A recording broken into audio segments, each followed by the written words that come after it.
Good morning students of class 3। आज मैं आप लोगों को एसएसटी का चैप्टर 10 पढ़ाने जा रहा हूं, जिसमें आपको मैं आज क्लाइमेट एंड सीजन्स यानी जलवायु और ऋतु के बारे में बताऊंगा। तो आइए मैं आपको इस चैप्टर में ले चलता हूं। जैसा कि आप यहां पे देख रहे हैं, क्लाइमेट ऑफ इंडिया यानी भारत की जलवायु के बारे में जो है इस चैप्टर में आपको बताया गया है। अभी मैं आपको इस चैप्टर को एक्सप्लेन करके बता देता हूं, आप लोग इसे ध्यान से सुनिएगा। देखिए, दिया गया India is a large country यानी भारत जो है एक विशाल देश है। In different parts of India people wear different types of clothes and eat different kinds of food. In different parts of India यानी भारत के विभिन्न भागों में पीपल वियर यानी लोग जो पहनते हैं वो डिफरेंट टाइप्स ऑफ क्लॉथ्स विभिन्न प्रकार के कपड़े पहनते हैं। And eat different kinds of food और फिर विभिन्न तरह के जो है विभिन्न प्रकार के जो है अनेक प्रकार के भोजन खाते हैं। The clothes we wear and the food we eat depend on the climate of the place where we live। अब देखिए दिया गया है कि द क्लॉथ्स we wear कपड़े जो हम पहनते हैं and the food we eat और भोजन जो हम लोग खाते हैं वह निर्भर करता है on the climate of the place where we live, वहाँ की जलवायु पर। मतलब जिस जगह पर हम लोग रहते हैं वहाँ की जलवायु कैसी है, उस जलवायु पर जो है ये जलवायु के अनुकूल जो है हम लोग वहाँ पे वहाँ जो है कपड़े पहनते हैं या उसके अनुकूल जो हम लोग भोजन करते हैं। The physical features of any place affect it's climate. Physical features यानी भौतिक विशेषता जो है ऑफ एनी प्लेस किसी भी जगह की जो है भौतिक जो विशेषता होती है वो अफेक्ट्स इट्स क्लाइमेट, इसके जलवायु को प्रभावित करता है। वी नो हम जानते हैं that there are different types of physical features in India. हम जानते हैं कि there are different types of physical features विभिन्न प्रकार की जो है भौतिक विशेषता है इन इंडिया भारत में। The climate of a place depends on the temperature of the place and the rainfall it receives. देखिए दिया गया है कि the climate of a place यानी किसी जगह की जो है जलवायु वह निर्भर करती है ऑन द टेम्परेचर यानी तापमान की, ऑफ द प्लेस उस जगह के तापमान पर, या फिर उस जगह कितनी वर्षा होती है उस पर जो है क्लाइमेट निर्भर करती है।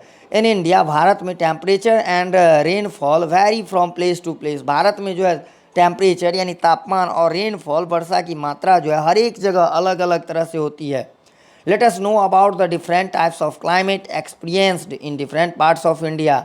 चलिए अब हम आपको यह बताते हैं कि different types of climates experienced in different parts of India, मतलब भारत के विभिन्न इलाकों में विभिन्न भागों में किस प्रकार की जलवायु मिलती है उसके बारे में। The map below so that India has different types of climate in different region. यहाँ पे नीचे जो है वह इंडिया का आपको मैप दिखाया गया, आप इसमें देख रहे हैं। इसमें बताया गया है कि India has different types of climate. Bharat में जो है विभिन्न प्रकार की जलवायु पाई जाती है वो अलग अलग इलाकों में और सब में। अब जैसा कि इसमें इंडेक्स में आप देख रहे हैं दिया गया ट्रॉपिकल वेट, ट्रॉपिकल ये वेट एंड ड्राई, ये आप इसमें जो आपको बताया गया ये आपको देखना है। सब tropical wet and dry, semi arid, arid, hot arid, cold और माउंटेनियस, इस प्रकार से जो है ये आपको एक्सप्लेन किया गया। ओके, चलिए अब मैं आपको आगे ले चलता हूँ। अब जैसा कि यहाँ पे आप देख रहे हैं सीजन्स इन इंडिया यानी भारत में जो है ऋतुएँ, वो कितने प्रकार की ऋतुएँ होती है यहाँ पे उसके बारे में। तो आइए अब मैं आपको बता दूँ जो भारत में जो मुख्य ऋतुएँ हैं वो कौन कौन सी है उसके बारे में मैं आपको अभी एक्सप्लेन कर देता हूँ।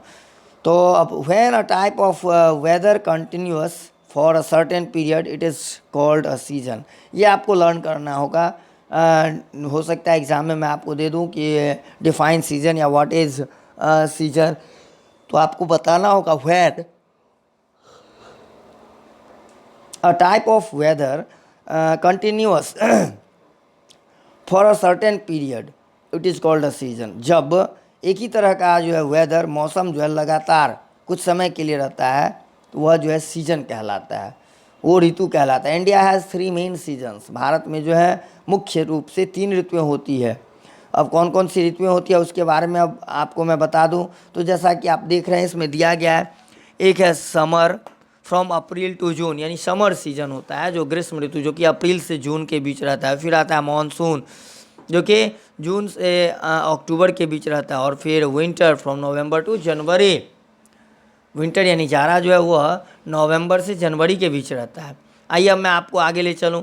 We also experience a short period of spring and autumn in India. इसके अलावा कुछ समय के लिए हम लोग यानी हमारे देश में जो है वह स्प्रिंग यानी बसंत ऋतु, और इसके अलावा ऑटम जो हेमंत ऋतु, पतझड़ का जो समय होता है जिस समय में पेड़ पौधे अपने पेड़ से पत्ते गिरा देते हैं, वो यह भी होता है। इसके अलावा अब आइए आपको मैं ले चलता हूँ। Summer begins from the month of April and lasts up to the end of June. Summer का समय यानी ग्रीष्म ऋतु जो है वह शुरू होता है, वो कब से, तो अप्रैल महीना से शुरू होता है और फिर वह जून तक जो है वह रहता है।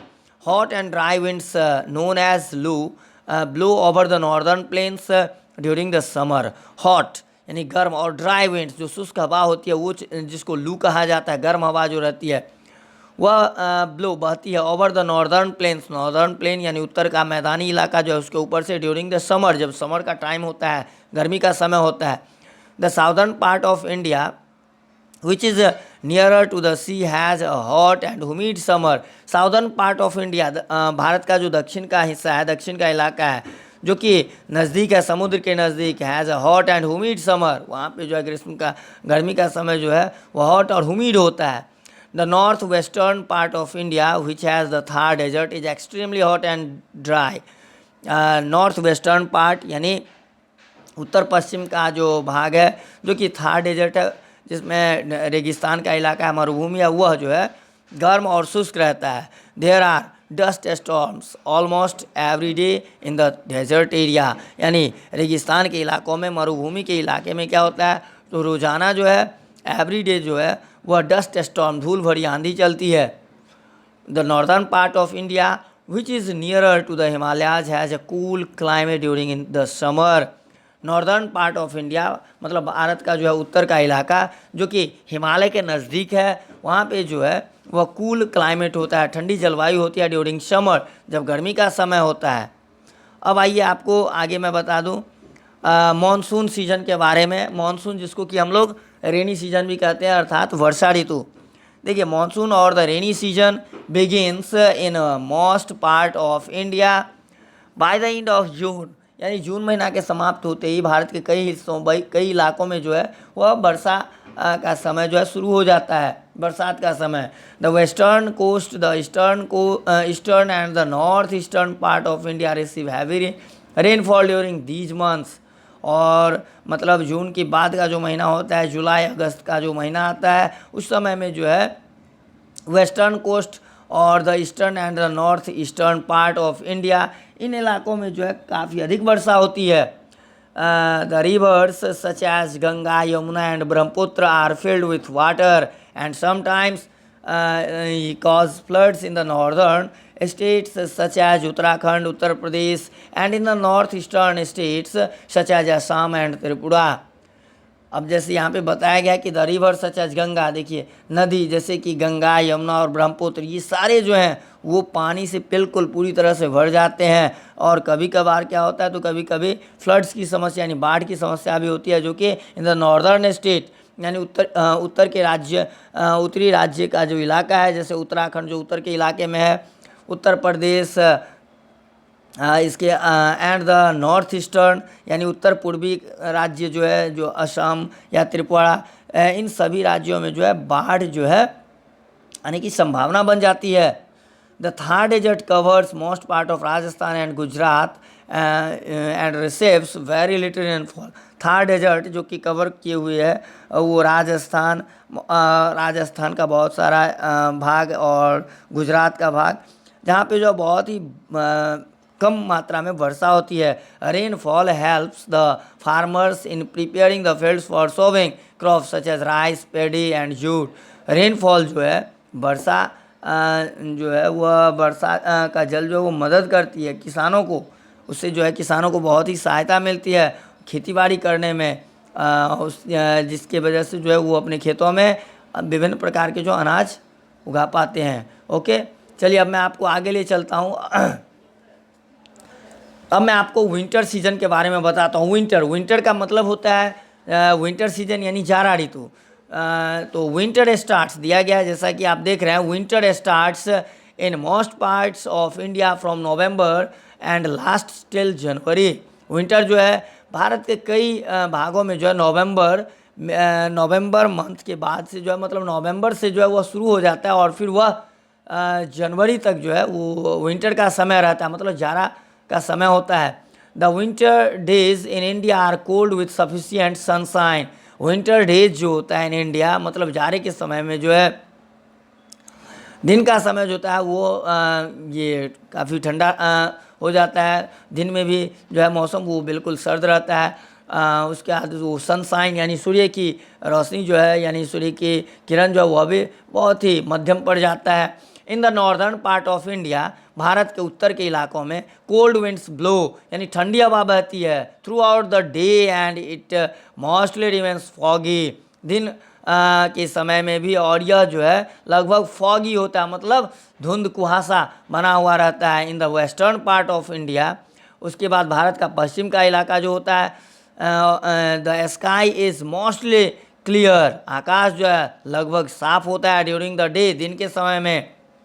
जब दिन का समय होता है तो आकाश जो है साफ रहता है, बट लेकिन it gets very cold at night. लेकिन वहाँ पे जो है रात जो है बिल्कुल ठंडी हो जाती है। In the southern part of India, यानी भारत का जो दक्षिण इलाका है, इट रिमेन्स दिया गया है कि it remains during the winter, sorry it rains during the winter, मतलब दक्षिण के इलाकों में क्या होता है तो वर्षा होती है ड्यूरिंग द विंटर, जब जाड़ा का समय होता है। बट लेकिन temperature is neither very cold nor very hot, और लेकिन तापमान जो है ना ही अधिक सर्द मतलब ठंडा होता है और ना अधिक गर्म होता है। Places such as Shimla and Srinagar that lie in the northern mountains experience snowfall during winter. देखिए दिया गया है कि शिमला एंड श्रीनगर जो कि नॉर्दर्न माउंटेन्स में स्थित है, मतलब उत्तर की पर्वतमाला पर्वत श्रृंखला के में स्थित है, जो एक्सपीरियंस जहाँ पे महसूस किया जाता है स्नोफॉल, मतलब वहाँ पे जो है स्नोफॉल यानी बर्फ़ जो है पड़ती है ड्यूरिंग विंटर। जाड़े के समय में जो है इन इलाकों में बर्फ़ पड़ती है। अब मैं आपको आगे ले चलता हूँ ऑटम सीजन, जो कि हेमंत ऋतु जो होती है, जो जिस समय में पेड़ पौधे अपने पत्ते जो है छोड़ते हैं, पुराने पत्ते पेड़ से झड़ जाते हैं, वह समय। तो ऑटम में be experienced in some places in India in the month of September and October. Bharat के कई हिस्सों में जो है सितंबर और अक्टूबर के महीना में जो है अक्टूबर और सितंबर और अक्टूबर के मंथ में जो है वो ऑटम सीजन होता है। This season marks the end of monsoon and the onset of winter. यह सीजन जो है वह ये इंडिकेट करता है मानसून सीजन की समाप्ति को और विंटर के आगमन को। The temperature during this season is cool and pleasant.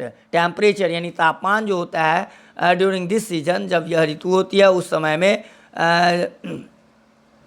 तापमान जो है वह कूल एंड प्लीजेंट, ठंडा और सुखद, मतलब काफ़ी आरामदायक सुखदायक हो जाता है। Different types of fruits ripen during autumn. विभिन्न प्रकार के फल जो है राइपेन यानी पक जाते हैं ड्यूरिंग ऑटम, जब ऑटम का समय होता है। So it is also known as the fruit gathering season, और इसीलिए इस ऋतु को फ्रूट गैदरिंग सीजन के नाम से भी जाना जाता है। Autumn is popular as the festive season in India. Autumn जो है वह लोकप्रिय माना जाता है क्योंकि यह जो ये ऑटम का जो टाइम होता है, इस समय में भारत में जो है का मतलब विभिन्न प्रकार के जो है वो पर्व त्यौहार जो है उसका भी सेलिब्रेशन होता है। Many festival such as Durga Puja, Dussehra, Diwali, Bhai Dooj are celebrated during this season. जब यह ऋतु होती है ऑटम का सीजन होती है, उस समय में भारत में जो है कई तरह की जो है फेस्टिवल, जैसे कि दुर्गा पूजा हुआ या दशहरा, दिवाली, भाई दूज, ये सारे त्यौहार जो है इस समय में सेलिब्रेट किए जाते हैं, मतलब मनाए जाते हैं। चलिए अब मैं आपको आगे ले चलता हूँ, जिसमें आप देख रहे हैं दिया गया है spring is the most pleasant season in India. Spring जो होता है बसंत का जो समय होता है वह काफ़ी सुखदायक ऋतु होती है, यह जो कि भारत में स्प्रिंग का टाइम जो होता है काफ़ी सुखदायक होता है। इट कम्स आफ्टर विंटर, और यह जो है ये जाड़ा ऋतु के बाद जो है स्प्रिंग का टाइम आता है। Starting from February and lasting till April, और इसका जो समय होता है वो फरवरी से लेकर के अप्रैल तक का टाइम जो होता है वो स्प्रिंग का टाइम होता है। इन दिस सीजन, इस ऋतु में, all the trees and plants bear fruits and flowers. इस ऋतु में क्या होते हैं, तो जितने पेड़ पौधे होते हैं उनमें नए नए फूल और फल जो है लग जाते हैं। Crops in the fields become ripe, खेतों में जो फसल होती है, फसलें होती है, वो पक कर तैयार हो जाते हैं। Spring is neither too hot nor too cold, spring का टाइम जो होता है न ही अधिक गर्म होता है और न अधिक ठंडा होता है। It is a pleasant season, यह काफ़ी सुखद ऋतु होता है। मतलब इस समय में लोग जो है काफ़ी कंफर्टेबल महसूस करते हैं। ओके, चलिए तो अब मैं आपको आगे इसमें, जैसा कि आप देख रहे हैं, आपने अभी जो इस चैप्टर में जो सीखा है उसके बारे में शॉर्ट में बताया गया है, वो आप इसमें देख सकते हैं। ये पॉइंट जो मैं अभी इसमें टिक लगाया हूँ ये आपको पढ़ लेना है। वो मैं पढ़ के भी बता देता हूँ। The climate of a place depends on its physical features, temperature and the rainfall that it receives. और सेकेंड में, the clothes we wear and the food we eat depend on the climate of the place where we live. Next point है, there are different types of climate in India. और फिर next है, summer, monsoon and winter are the three main seasons of India. Okay, चलिए अब मैं आपको आगे ले चलता हूँ। इसमें एक्सरसाइज दिया गया है। इसमें आपको क्वेश्चन नंबर ए, जिसमें write T for true and F for false, correct the false statement, और फिर ठीक करना है ये जो गलत स्टेटमेंट है उसको सही करके लिखना भी है। तो अब देखिए यहाँ पे जैसा कि दिया गया है कि राइट टी फॉर ट्रू, जो वाक्य सही है उसमें आपको टी लिखना है, मतलब ट्रू यानी सही, और जो वाक्य गलत है उसमें एफ लिखना है, मीन्स फॉल्स, गलत। Spring is the most pleasant season in India, spring वह सबसे मोस्ट प्लीजेंट सीजन है, काफ़ी सबसे अधिक सुखद ऋतु है इन इंडिया। ट्रू और फॉल्स, तो ये तो स्प्रिंग यानी बसंत अभी मैंने आपको बताया है, यह काफ़ी प्लीजेंट सीजन होता है। तो ट्रू, यह सेंटेंस सही है, उसको दोबारा रिपीट करके आपको लिखना होगा। ठीक उसी प्रकार से different types of fruits are gathered during the spring season, विभिन्न प्रकार के जो फ्रूट्स हैं यानी फल हैं वो गैदर्ड हो जाते हैं, जमा होते हैं इन द स्प्रिंग सीजन। ये आपको मैंने अभी ऑटम के बारे में भी बताया था, उसमें आपको मैंने समझाया कि विभिन्न प्रकार के जो हैं वो different types of fruits ripen during autumn, so it is called also called ये फ्रूट गैदरिंग सीजन। तो वो ऑटम है फ्रूट गैदरिंग सीजन। तो यहाँ पे different types of fruits are gathered during the spring season. False, ये sentence आपको ऐसे लिखना होगा, different types of fruits are gathered during the autumn season. Okay, तो इस प्रकार से आपको ये कर लेना होगा। अब आगे आइए क्वेश्चन नंबर बी में, fill in the blanks using the help words given below. अब यहाँ पे कुछ वर्ड्स दिए गए हैं, जैसे आप यहाँ देख रहे हैं, जैसा कि आपको यहाँ पे दिखाया गया है, winter, fruit, Thar, flowers, hot, humid, ये सारे वर्ड्स दिए गए हैं। अब इसमें जैसे the southern part of India which is near to the sea has dash and फिर है डैश समर, मतलब southern part of India, Bharat का जो दक्षिण का भाग है, which is near to the sea, जो समुद्र के नज़दीक है, वहाँ का जो है dash and dash summer, summer कैसा होता है, तो उसमें आपको लिखना होगा हॉट एंड ह्यूमिड। ओके, वैसे plants and trees bear different types of dash and dash in the spring season, the different types of flowers and fruits. Okay, the days are very hot and nights are very cold in the dash desert, तो इसमें आपको लिखना होगा Thar desert. वैसे ही people wear woollen clothes to keep themselves warm in winter. Okay, चलिए अब question number C, answer the following questions in your exercise book. अपनी कॉपी में आपको बनाना है, ये 4 क्वेश्चन दिए गए हैं, इन क्वेश्चन को पढ़ करके आपको इसका आंसर लिखना है। वो मैं इसको फिर से आपको सेंड कर दूंगा क्वेश्चन आंसर बना करके। तो अभी जो मैंने आपको यह चैप्टर बताया है, चैप्टर 10 क्लाइमेट एंड सीजन, तो अभी मैं यह उम्मीद करता हूं कि इस चैप्टर को जो है आप सारे बच्चे जो है इस वीडियो को देख करके सुन करके इसे अच्छी तरह से समझ गए होंगे। Okay, thank you.